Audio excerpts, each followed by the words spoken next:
Oke, kembali lagi bersama saya Muhammad Ria Afdel.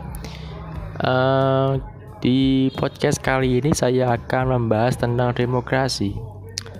Demokrasi yang ada di Indonesia. Menelusuri konsep dan argumentasi demokrasi yang bersumber dari Pancasila. Yang pertama, apa itu demokrasi? Apa itu demokrasi?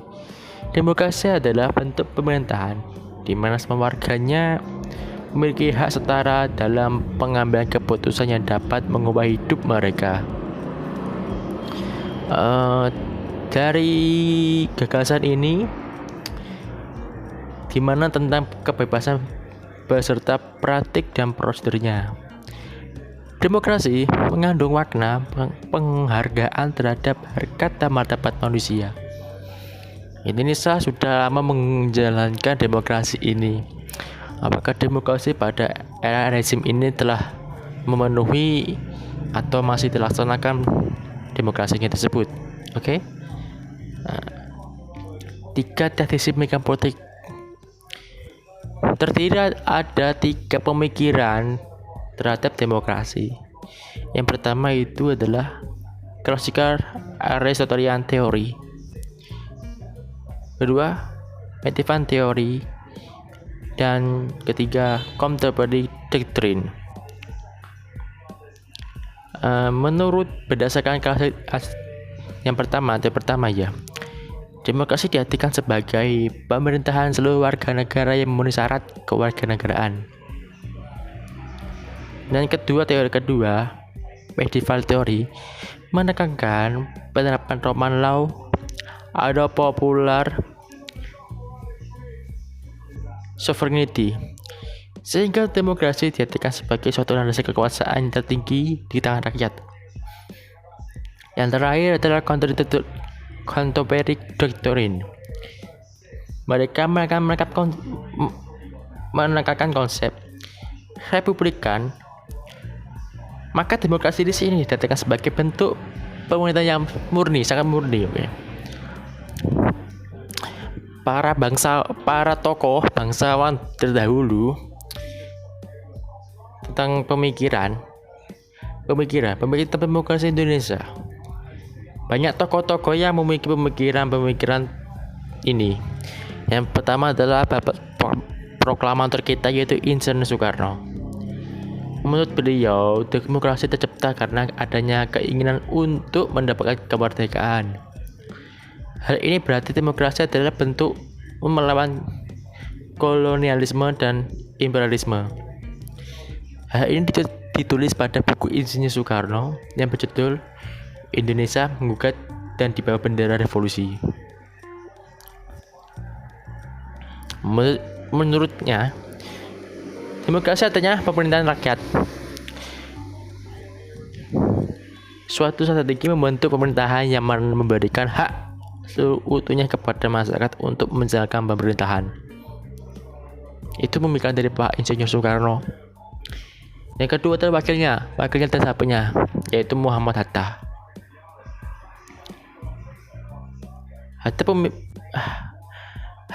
Bung Hatta ini meyakini demokrasi ini sangat baik dikarenakan sesuai dengan adat rakyat Indonesia, yaitu kebersamaan dan kekeluargaan.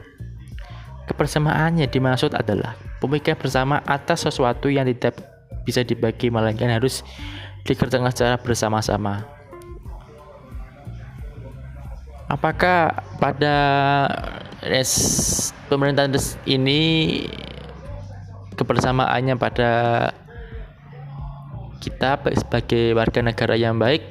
Apakah karakter tersebut masih ada? Apa sudah memudar? Kita kembalikan diri kita masing-masing. Ketika masih ada pandemi ini, memang masih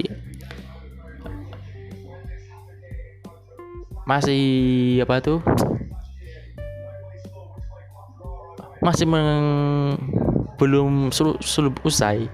Kita menghadapi yaitu kebersamaan. Gimana kebersamaan ini tidak harus apapun itu kita harus menjaga atau gimana.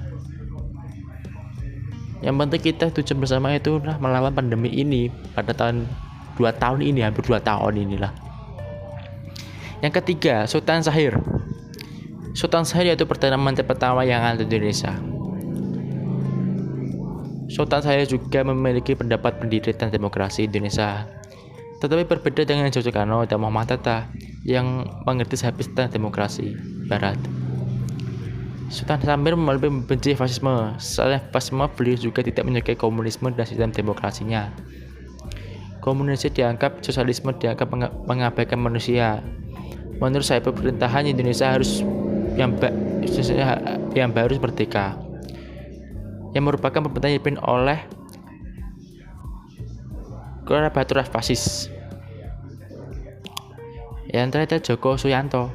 Joko Suyanto mantan Menteri Koordinator Bidang Politik, Hukum, dan Keamanan pada era Kabinet Bersatu kedua, menjabarkan pemandangan tentang demokrasi yang ada di Indonesia.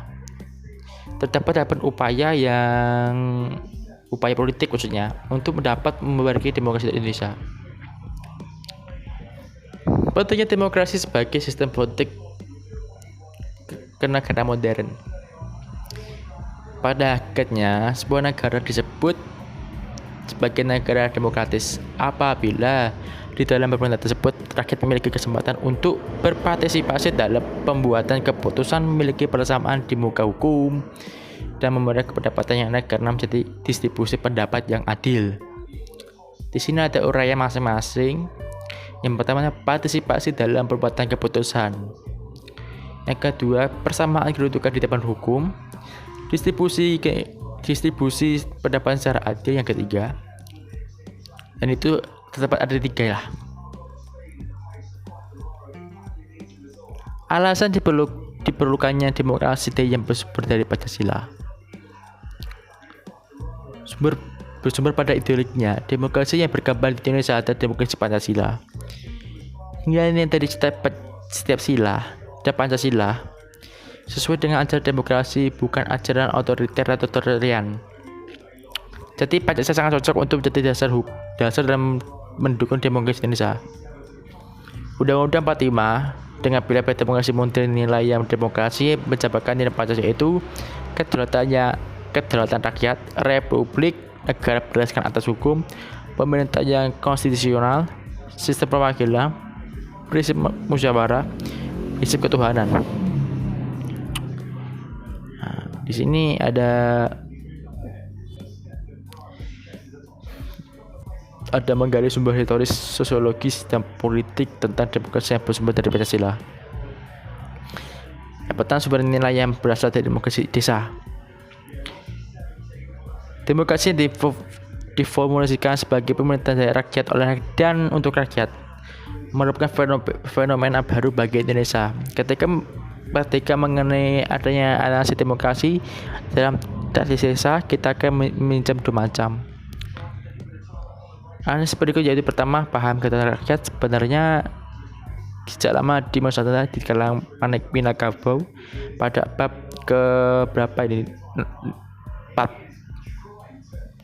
14 ya sampai 15, kekuasaan raja dibatasi untuk kedudukan, keadilan, dan kepatuhan. Yang kedua, dari demokrasi Nusantara tetap bertahan sekalipun di bawah kekuasaan feodalisme raja Nusantara, karena di banyak tempat di Nusantara tanah sebagai faktor produksi yang penting tidaklah kekuasaan oleh raja, melainkan dimiliki bersama oleh masyarakat dan desa. Yang kedua, sumber nilai yang berasal dari Islam. Nilai demokratis yang berasal dari Islam bersumber dari akar teologis. Inti dari keyakinan Islam adalah kemampuan ketuhanan yang Maha Esa, tauhid, dan monoteisme. Dalam keyakinan ini hanya Tuhan satu-satunya wujud yang pasti. Semua selain Tuhan bersifat nisbi belaka. Yang ketiga, sumber nilai yang berasal dari Barat. Masyarakat Barat Eropa mempunyai akar demokrasi yang panjang. Pusat pertumbuhan demokrasi terpenting di dunia adalah kota Athena, yang sering dirujuk sebagai contoh pelaksanaan demokrasi partisipatif dan negara kota sekitar abad 15 sebelum Masehi. modelnya, pemerintahannya demokrasi model Athena dan Roma ini kemudian menyebar ke kota-kota lainnya sekitarnya. Kehadiran kolonialisasi Eropa khususnya Belanda di Indonesia membawa dua sisi dari koin beragama barat, sisi repsi imperialisme kapitalis dan sisi humanisme dan demokratis. Perkembangan sejarah demokrasi Indonesia sampai Orde Baru dibagi empat, yaitu masa Republik Indonesia yang pertama tahun 1945 sampai 1559 yang dinamakan masa demokrasi konstitusional. Yang kedua masa Republik Indonesia kedua tahun 1959 sampai 1965, yaitu demokrasi terpimpin. Yang ketiga adalah masa demokrasi Republik ketiga yang sampai masa jabatan sampai 1965 sampai 1998, yaitu masa demokrasi Pancasila demokratis. Yang terakhir kita pegang yaitu demokrasi Republik Indonesia yang keempat tahun 98 sampai sekarang, yaitu yang bernama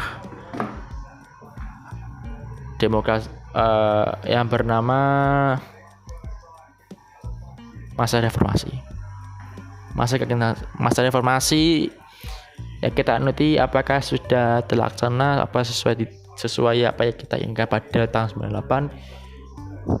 Kita harus benar-benar menjalankan dengan amanah sesuai dengan Undang-Undang 45 dan undang-undang yang lainnya. Sebenarnya permasalahan